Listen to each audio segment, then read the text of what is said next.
আসসালামু আলাইকুম আপুরা, আজকে আমি আপনাদেরকে দেখাবো কিভাবে বানিয়ে ফেলবেন 2 মিনিটে ডিমের স্যান্ডউইচ। প্রথমে আমি একটি প্যানে কিছু তেল নিলাম, সেখানে 2 পিস পাউরুটিকে 4 পিস করে তেলে ছেড়ে দিলাম। এরপর আমরা এই পাউরুটিগুলোর উপর একটি ডিম ভেঙে ছেড়ে দিব। ডিমটাকে আমরা পাউরুটির চারপাশে সুন্দরভাবে ছড়িয়ে দিব। অনেক বাচ্চাই আছে ডিম খেতে চায় না, তো আপনারা আপনাদের বাচ্চাদেরকে ডিম খাওয়াতে চাইলে এভাবে স্যান্ডউইচ আকারে মেক করে দিতে পারেন। এতে করে তারা অনেক খুশি হবে।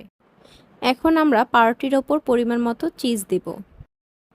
যারা চিজটা বেশি খেতে পছন্দ করেন তারা একটু বাড়িয়ে দিবেন, আর যারা চিজ কম পছন্দ করেন তারা পরিমাণে কমিয়ে দিবেন।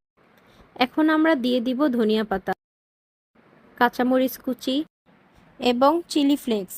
ঝালটা সম্পূর্ণ আপনাদের ওপর। যারা ঝাল পছন্দ করেন তারা একটু ঝালটা বাড়িয়ে দিতে পারেন, আর যারা ঝাল পছন্দ করেন না তারা কমিয়ে দিতে পারেন। এখন দিয়ে দিব হচ্ছে পরিমাণ মতো লবণ। এখন আমরা এটাকে কিছুক্ষণ চুলায় রেখে সুন্দরভাবে উল্টিয়ে দিব। যারা 2 মিনিটে নাস্তা মেক করতে চাচ্ছেন তাদের জন্য এটি খুব সহজ একটি রেসিপি। হয়ে গেল আমাদের গরম গরম মজাদার ডিমের স্যান্ডউইচ। এখন আমরা একটি প্লেটে নিয়ে টমেটো সস দিয়ে সুন্দরভাবে গরম গরম পরিবেশন করব ডিমের স্যান্ডউইচ। খেতে খুবই মজাদার, সুস্বাদু।